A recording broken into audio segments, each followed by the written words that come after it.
যুক্তরাষ্ট্রে বসবাসরত যেসব অবৈধ অভিবাসী কেন্দ্রীয় সরকারের নিবন্ধিত হননি তারা উল্লেখযোগ্য জরিমানা, সম্ভাব্য কারাদণ্ড কিংবা দুটোরই মুখোমুখি হতে পারেন।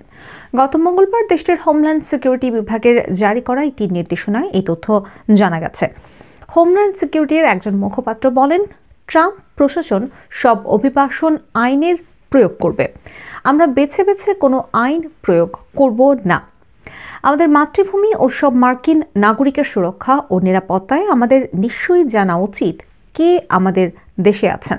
মার্কিন নাগরিকত্ব ও অভিবাসন পরিষেবায় ওয়েবসাইট অনুসারে মার্কিন ভিসার জন্য আবেদন করার সময় 14 বছরের বেশি বয়সী যেসব অভিবাসী নিবন্ধিত হননি কিংবা আঙুলের ছাপ দেয়নি এবং যারা 30 দিন বা এর বেশি যুক্তরাষ্ট্রে অবস্থান করছেন তাদের সবাইকে নিবন্ধন করতে হবে এবং আঙুলের ছাপ দিতে হবে।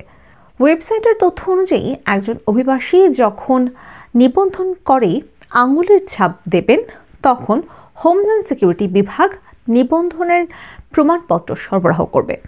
18 বছরের বেশি বয়সী অভিবাসীদের সবসময় এই প্রমাণপত্র সঙ্গে রাখতে হয়। দ্বিতীয় মেয়াদে গত মাসে ক্ষমতায় ফিরে মার্কিন প্রেসিডেন্ট ডোনাল্ড ট্রাম্প মেক্সিকো সীমান্ত দিয়ে অবৈধ অভিবাসন ঠেকাতে জাতীয় জরুরি অবস্থা ঘোষণা করেন।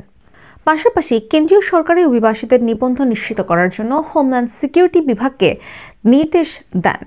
ডোনাল্ড ট্রাম্পের সরকার পূর্ববর্তী বাইডেন প্রশাসনের CBP-1 এন্ট্রি কর্মসূচি বন্ধের চেষ্টা করছে। এই কর্মসূচি লাখ লাখ অভিবাসীকে বৈধভাবে যুক্তরাষ্ট্রে প্রবেশের অনুমতি দিয়েছিল। এদিকে যুক্তরাষ্ট্রে বিদেশি বিনিয়োগকারীদের স্থায়ীভাবে বসবাসের অনুমতি দেওয়ার ক্ষেত্রে নতুন এক পরিকল্পনার কথা ঘোষণা করেছেন মার্কিন প্রেসিডেন্ট ডোনাল্ড ট্রাম্প। নতুন এই ব্যবস্থার নাম দেওয়া হয়েছে গোল্ড কার্ড। বিদেশি বিনিয়োগকারীদের জন্য বিদ্যমান EB-5 ভিসা কর্মসূচির জায়গায় নতুন এই পদ্ধতি ব্যবহার করা হবে এবং এটি মার্কিন নাগরিকত্ব পাওয়ার পথ সুগম করবে।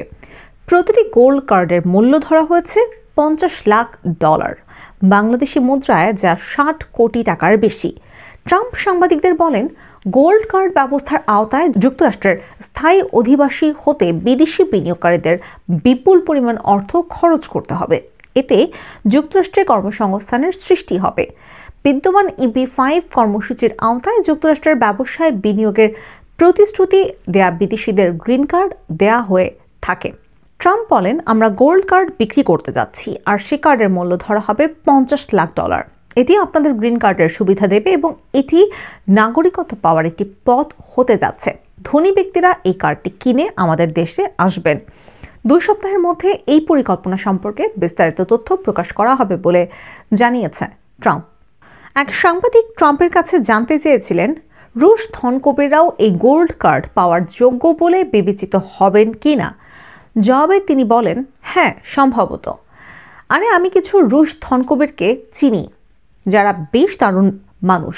বর্তমানে EB-5 ইমিগ্রেন্ট ইনভেস্টর প্রোগ্রাম নামক কর্মসূচিটি পরিচালনা করছে US citizenship and immigration services USCIS। এটি যুক্তরাষ্ট্রের হোমল্যান্ড সিকিউরিটি বিভাগের নিয়ন্ত্রণাধীন একটি সংস্থা। তাদের ওয়েবসাইটে বলা হয়েছে, কর্মসংস্থান সৃষ্টি এবং বিদেশি বিনিয়োগকারীদের পুঁজি বিনিয়োগের মাধ্যমে মার্কিন অর্থনীতিকে চাঙা করার লক্ষ্যে 1990 সালে কংগ্রেস এই কর্মসূচি চালু করেছিল। গত মঙ্গলবার মার্কিন বাণিজ্যমন্ত্রী হাওয়ার্ড লুটনিক সাংবাদিকদের বলেন, EB-5 কর্মসূচি এটা একেবারেই বাজে পদ্ধতি। এটা মিথ্যা ও জালিয়াতিতে ভরা। এটা হলো কম দামে গ্রিন কার্ড পাওয়ার একটি উপায়। তাই প্রেসিডেন্ট বলেছেন, এই ধরনের হাস্যকর EB-5 কর্মসূচি না রেখে আমরা EB-5 কর্মসূচি শেষ করে দিই।